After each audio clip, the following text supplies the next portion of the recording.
Hello and welcome to the Handicapable Black Woman Throne Room. My view of humanity is a whole new tea.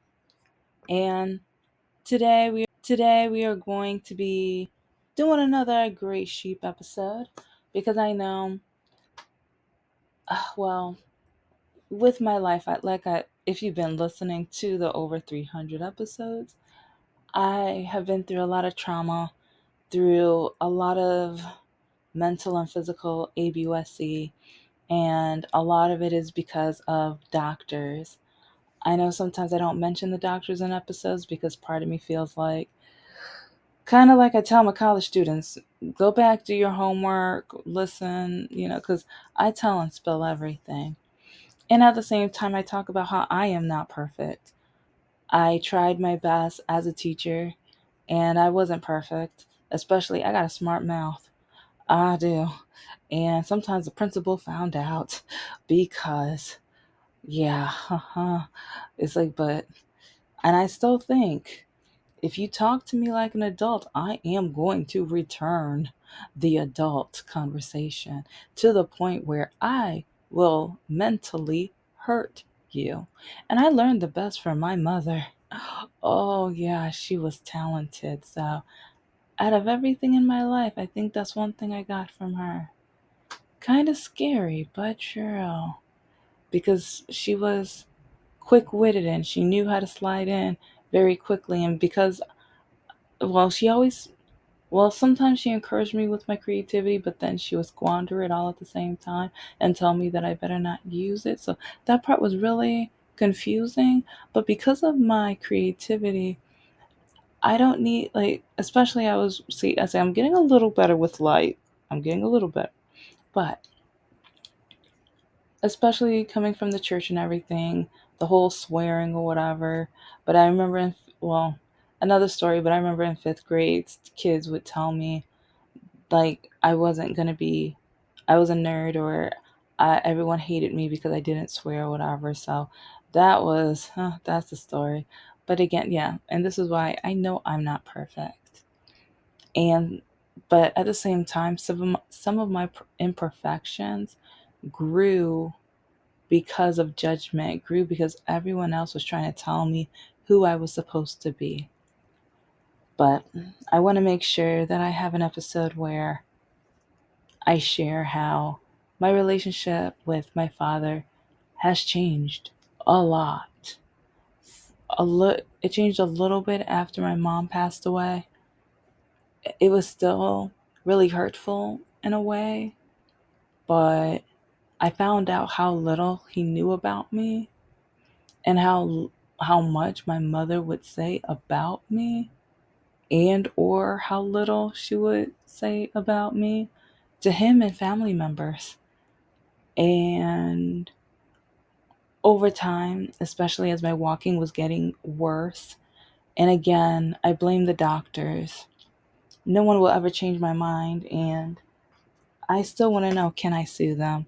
I did start a letter so that I could start emailing lawyers and everything because people keep telling me no, and I'm just like, if if a doctor tells my mother to spank me until I walk right, I can't sue. If a doctor, especially after I turn 18, after every doctor's appointment that I go alone, turns around and calls my mother and tells her everything, that's not suable. And throughout my entire medical history, I kept telling doctors the truth. I kept telling them that I don't know why I walk differently. But until I was 18, got punished and spanked and ridiculed, and like even to the point where my mom threatened me that if I wore out my shoes faster than my sister, I would have to pay for my own. And it got to the point where I already told the story where my older sister would sometimes help me and save the day. And I will never forget that. But it wasn't until after my surgery, or actually, I will never forget when my dad got home, because he was out of town when my leg called it quits. I was in so much pain.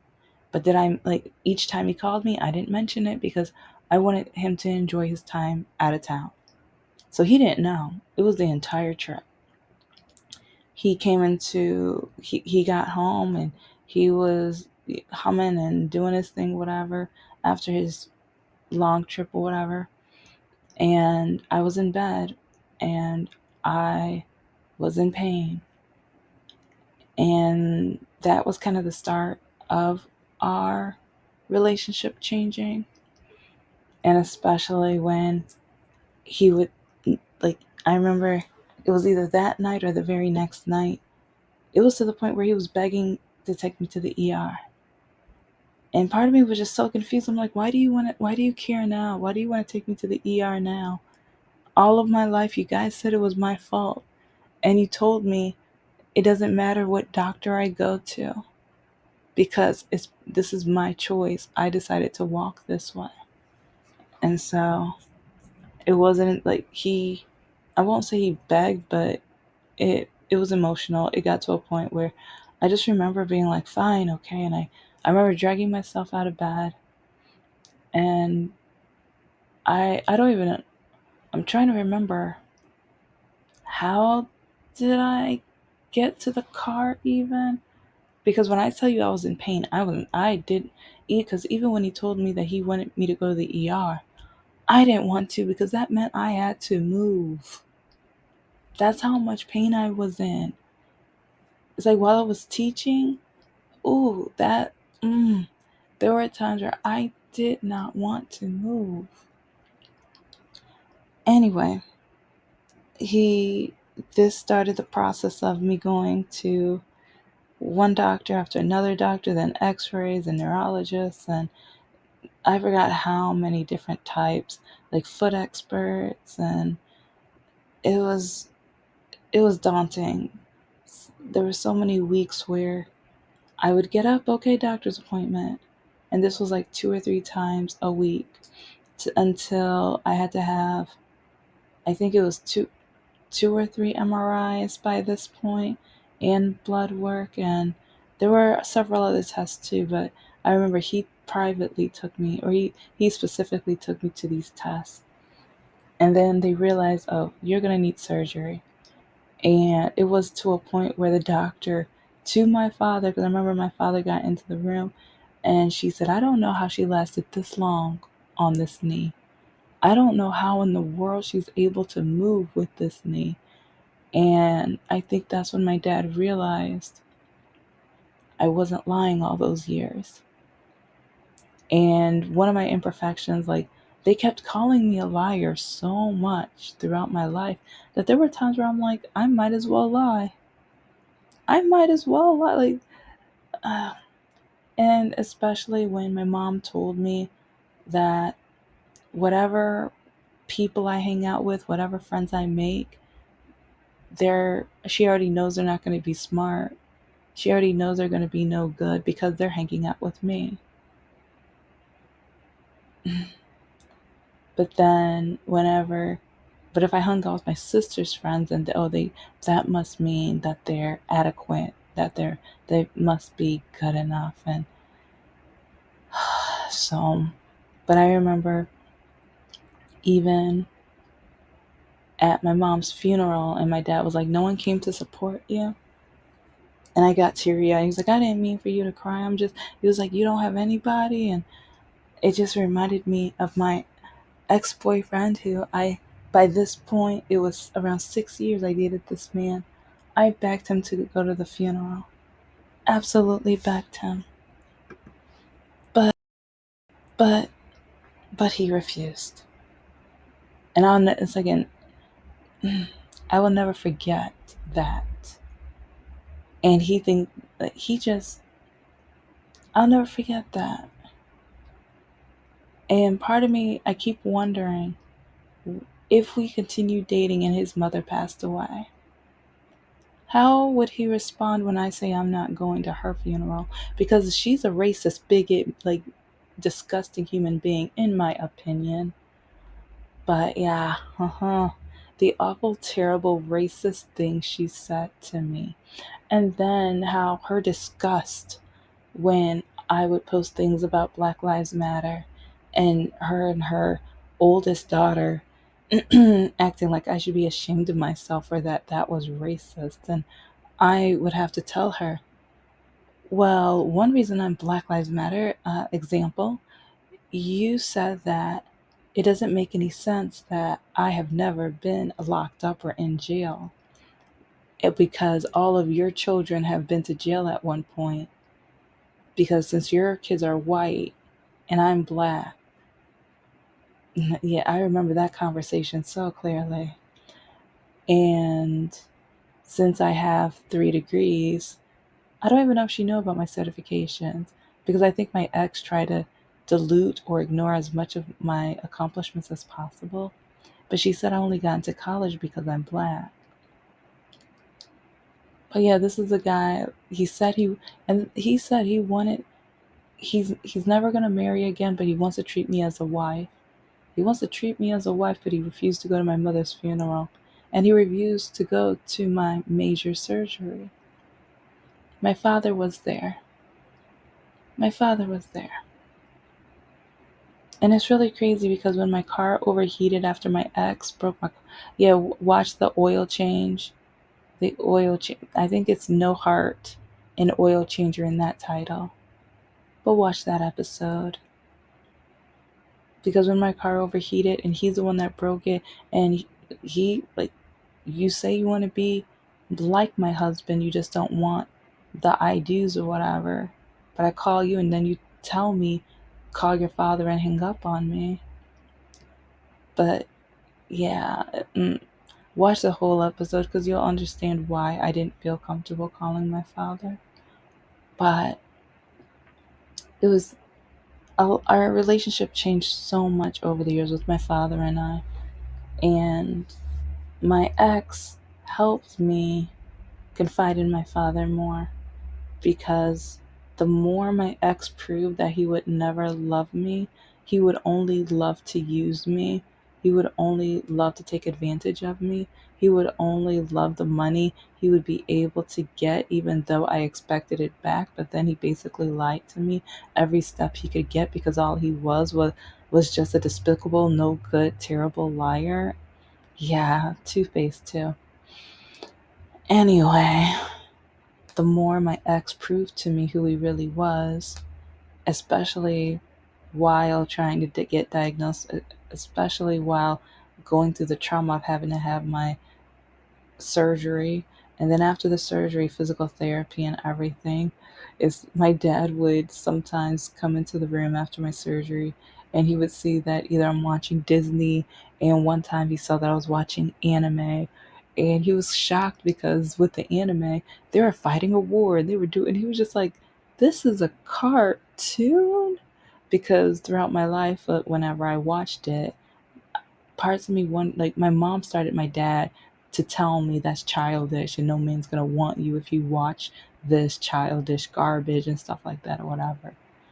And so I feel like, I feel bad saying it because, and I wish I could mend at some point, because till this day I don't think I would have been able to manage a decent relationship with my mother, but I wish I would have been able to at one point, because even on her deathbed, she was still yelling at me. She was still yelling at me, blaming me. Still yelling at me, blaming me on her deathbed. On her, yeah. And I think that kind of helped wake my dad up a little bit too. I think because he witnessed, because usually my mom, she was so smart when it came to how she treated me, because she always did it behind closed doors. But now she has medications and stuff in her system. So now she's slipping. And my dad caught her. He's witnessed how she treated me. It was only for like a minute, but I remember when I saw his face after, and I know his, like, he looked shocked.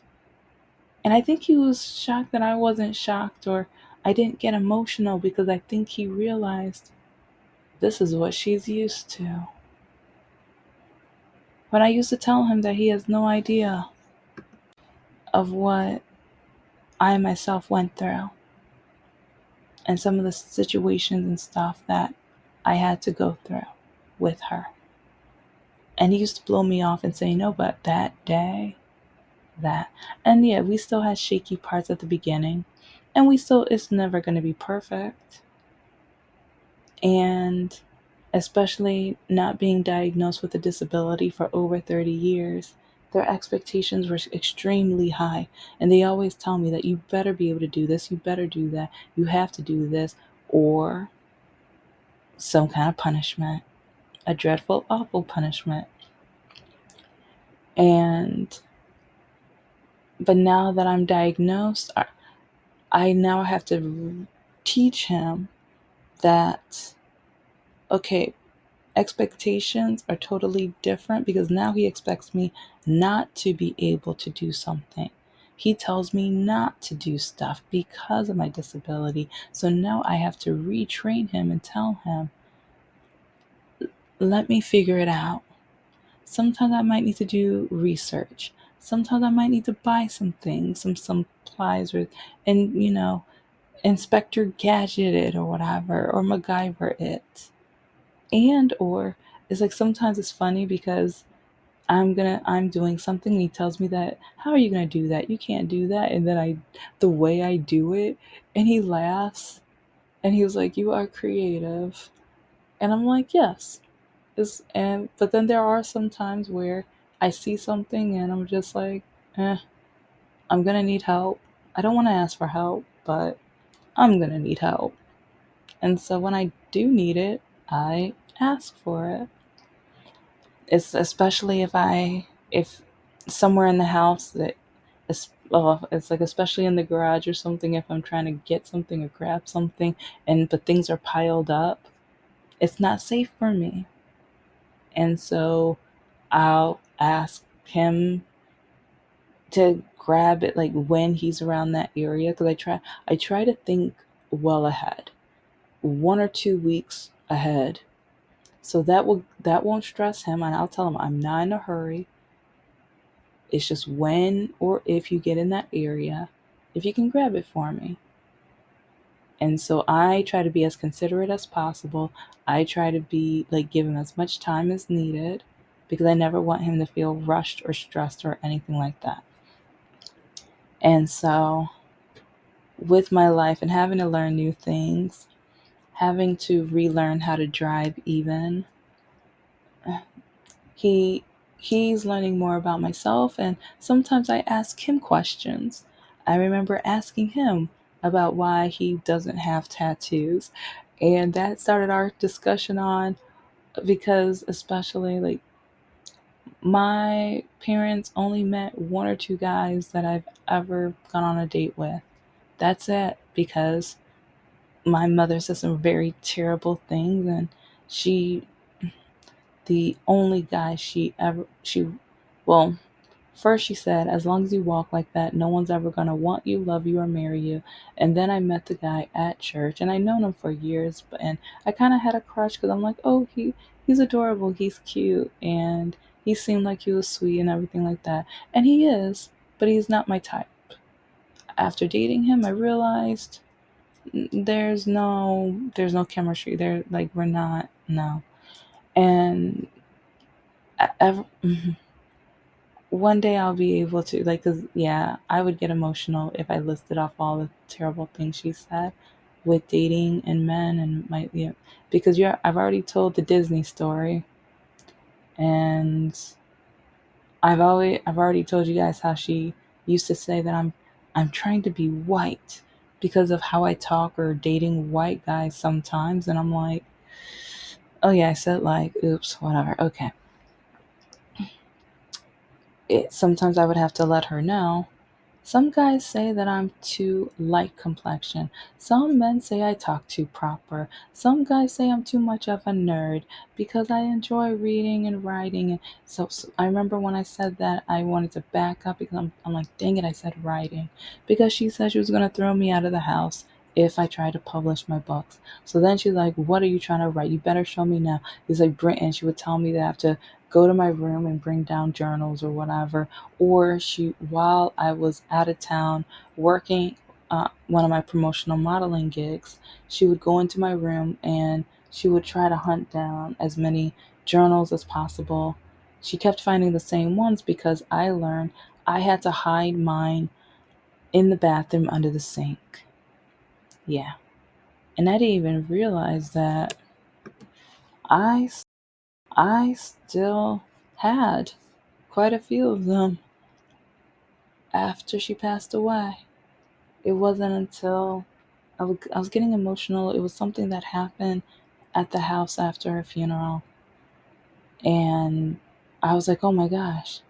And I ran over to the sink and I was like, oh my gosh, you're still here. They're in great condition. And yeah.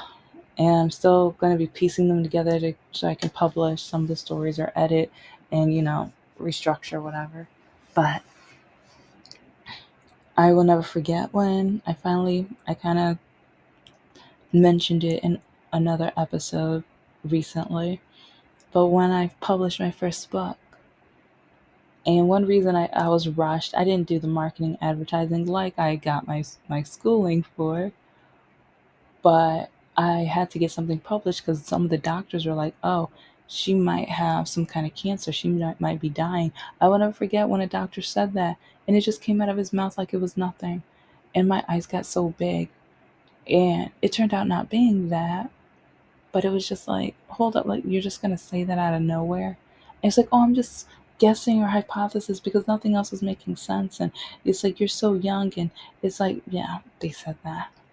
But I remember how my dad kind of had my back with because he was at that appointment. And I just remember my dad he was like, excuse me, what did you? He was like, you don't scare her like that. You don't scare her like that.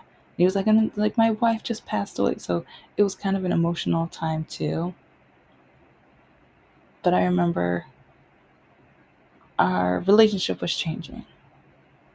And especially, he was finding out that after all these years, I was telling the truth. And it's like maybe I started lying was because my mom kept telling me that I was going to be nothing but a liar. Because whenever she asked, why do you walk like that? Why do you touch the walls? Why do you do this? Why do you do that? And I say, I don't know. And then I would get spanked and punished and ridiculed and slapped or whatever because she said I was lying. She would make me stand or sit in one position until I would admit to her that it's because I'm lazy, it's because I want attention, it's because I just want people to look at me, like just so many different things. But once I got my test results and I was diagnosed, I remember when I told my dad, because at first I told my sister, my perfect sister, because and the thing, I'll do an episode with her too because our relationship has changed dramatically. Like sometimes I kind of get jealous of other twins because we didn't get that relationship. Because my mother would always tell me, "You're never going to be as good as her. You're never going to be as smart as her. Why did I have you? Oh yeah, the only reason I had you is because your sister. If your sister wasn't in the picture, I wouldn't have had you." Yeah. And then if I start crying, she would yell at me and tell me this is what Jesus would want to tell me. And that's what she said that so often to the point where I hated myself. I would wake up saying I hate my life, I hate myself, I hate what I'm doing. Like why? There's no point going to church. My pastor or bishop would be preaching and I'm just like there's no point to this. It's like I shouldn't be here. Like what's the point? So it's like I didn't even care. I didn't even like I was forced to listen because sometimes my mom would decide to call me in the room and quiz me. So it's like, even though I was like, what's the point? I knew to pay attention because I never knew when she was going to have a pop quiz on that day's sermon or whatever.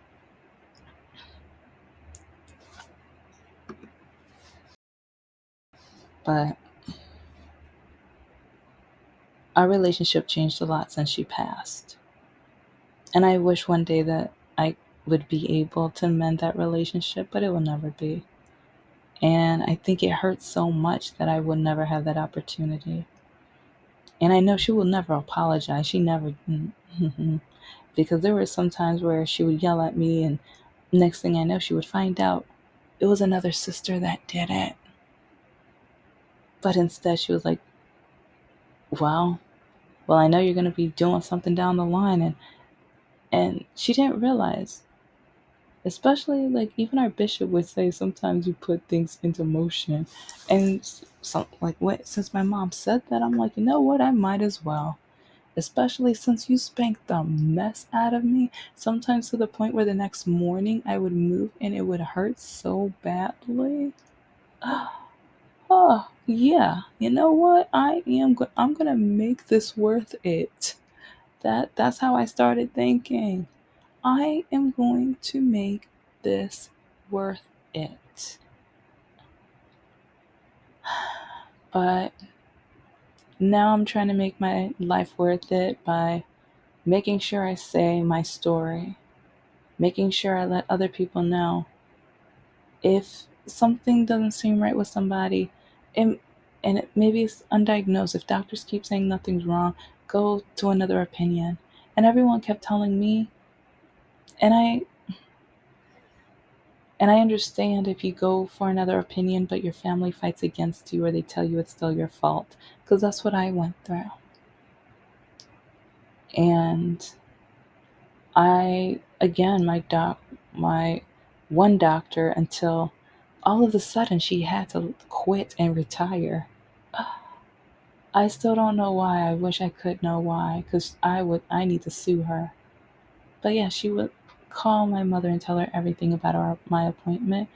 And I was 18, 19, 20 years old. And then I started skipping appointments and not going to appointments. And then getting yelled at and like, yeah. I had to go to another appointment because my mom said she would throw me out and or burn up all my stuff. So then I knew I had to go to an appointment, and at that appointment, I didn't say a word. Every time that doctor asked me a question, I just shrugged my shoulders. I still got hurt, or I got punished, but she couldn't kick me out. And I think she hated that too, that I figured out how to get around it. Because there's nothing to tell her. Nothing to tell her. If I don't say anything, there's nothing to say. There's nothing to repeat. So, and my dad doesn't know a lot of this. And there's sometimes, especially after her passing, I was trying to let him know, but it'll break his heart. Or he told me he can't. He was just like, that's something that I should have handled with her. And I'm like, every time I tried handling it with her, even while she was fighting cancer, she the first time I tried to, she told me to come here, and I'm like, oh, maybe she wants to have, a closer conversation. Nope, she hit me. I'm like, okay, never do that again. And I thought after she gets through the cancer, it gets better, and then now that I'm working 2, 3, 4 jobs, that I'll be able to afford a house, keep my space, give her time to realize. Yeah, but that'll never happen. But I can't blame my dad for not wanting to know what happened with my mother and I. It kind of breaks my heart because part of me feels like that relationship interfered with him and I's relationship. And some of the things that he used to say about me in the past, he's realizing he saw it within a crooked lens, an unfocused, or basically a bad lens. And so now I see him differently. He sees me differently. And I think a lot of people out there hopefully at some point we'll be able to have a clearer lens of those who maybe don't see as clearly. Thank you so much for listening to the Handicapable Black Woman Throne Room. I am a woman, I am of color, and I am handicapable. But most importantly, I am human, and you're human too.